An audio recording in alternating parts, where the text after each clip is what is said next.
Hey everyone, तो कैसे हैं आप सब। आज डिस्कस करेंगे सुप्रीम कोर्ट का 2021 का one of the most important judgment जो कि बात करता है रोहिंग्या डिपोर्टेशन के बारे में। यहाँ पे डिपोर्टेशन का मतलब आप मुझसे पूछेंगे। देखिए, डिपोर्टेशन का सिंपल मीनिंग होता है जब एक पर्सन को या ग्रुप ऑफ पर्सन्स को एक पर्टिकुलर कंट्री से निकाला जाता है, और जिस कंट्री से उन पर्सन्स को निकाला जा रहा है वो उनकी खुद की कंट्री नहीं है। उन्हें उस कंट्री से इसलिए भी निकाला जाता है क्योंकि यहाँ पे वो बन चुके हैं a threat to security.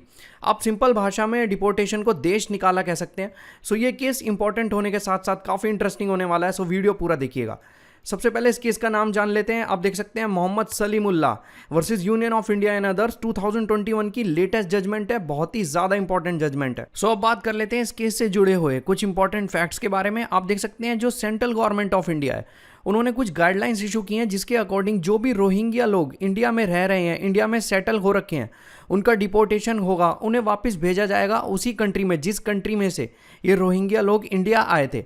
Basically अगर मैं बात करूं, आप लोग जानते ही होंगे ये जो मेजॉरिटी ऑफ रोहिंग्या पीपल हैं इन्होंने ट्रैवल किया था फ्रॉम म्यांमार टू इंडिया। ये म्यांमार से आए थे तो इन्हें वापस डिपोर्टेशन की प्रैक्टिस के अकॉर्डिंग वापस म्यांमार भेजा जाएगा।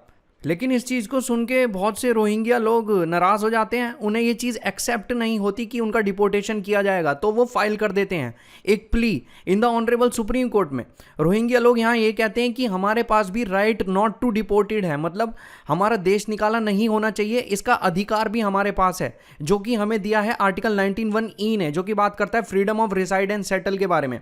देखिए, आर्टिकल 19(1)(e) जो कि बात करता है freedom of reside and settle के बारे में, उसका सिंपल मीनिंग यही होता है कि कोई भी इंडिया का citizen with in the territory of India, India में कहीं भी रिसाइड कर सकता है, कहीं भी सेटल कर सकता है, और उसी के तहत उसका डिपोर्टेशन नहीं हो सकता, उसका देश निकाला नहीं हो सकता।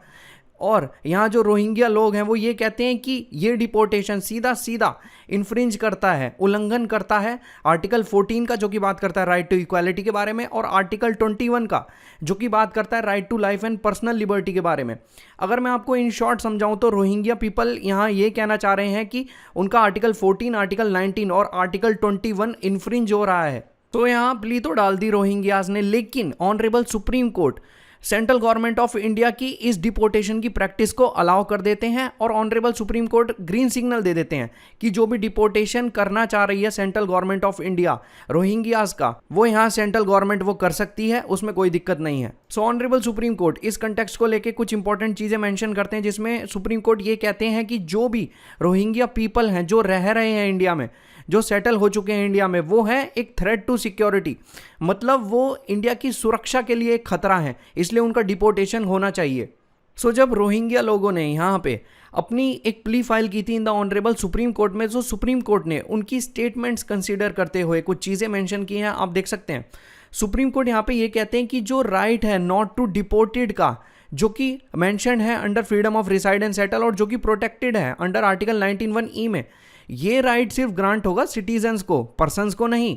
और अगर हम बात करें रोहिंग्या लोगों की, तो रोहिंग्या लोग कुछ ऐसे लोग थे जिन्होंने ट्रैवल किया था फ्रॉम म्यांमार टू इंडिया, तो वो सिटीजन तो हुए नहीं यहाँ पे इंडिया के, तो उन्हें ये एक्सक्लूसिव राइट ग्रांट नहीं होगा, जिसके अकॉर्डिंग जो भी डिपोर्टेशन की जा रही है रोहिंग्या लोगों की वो सही है, उसमें कोई भी इलीगैलिटी नहीं है। देखिए, यहाँ पर्सन्स और सिटीजन के बीच में एक छोटी सी थिन लाइन होती है। सिटीजन, अगर मैं इंडिया का सिटीजन बोलूँ तो इंडिया का कोई भी ऐसा पर्सन जिसके पास इंडिया की सिटीजनशिप है उसको यहाँ पे कंसीडर किया जाएगा इंडिया का सिटीजन। वहीं पे पर्सन यहाँ कोई भी हो सकता है, फर्क नहीं पड़ता वो किसी और देश का सिटीजन है या वो किसी और देश में रिसाइड कर रहा है, किसी और देश में रह रहा है।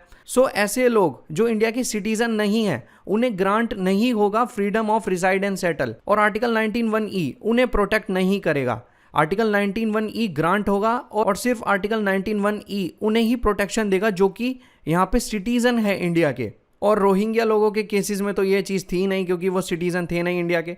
जो भी डिपोर्टेशन की प्रैक्टिस थी उसे कंटिन्यू किया जाएगा। Finally honourable supreme court Rohingya people की प्ली को डिनाई कर देते हैं, कैंसिल आउट कर देते हैं, और वो सपोर्ट करते हैं डिपोर्टेशन की प्रैक्टिस को। मुझे उम्मीद है आज की वीडियो आपको अच्छी लगी होगी। जिस इन्फॉर्मेशन को आप यहाँ गैदर करने आए होंगे वो आपको मिली होगी। Have a great day.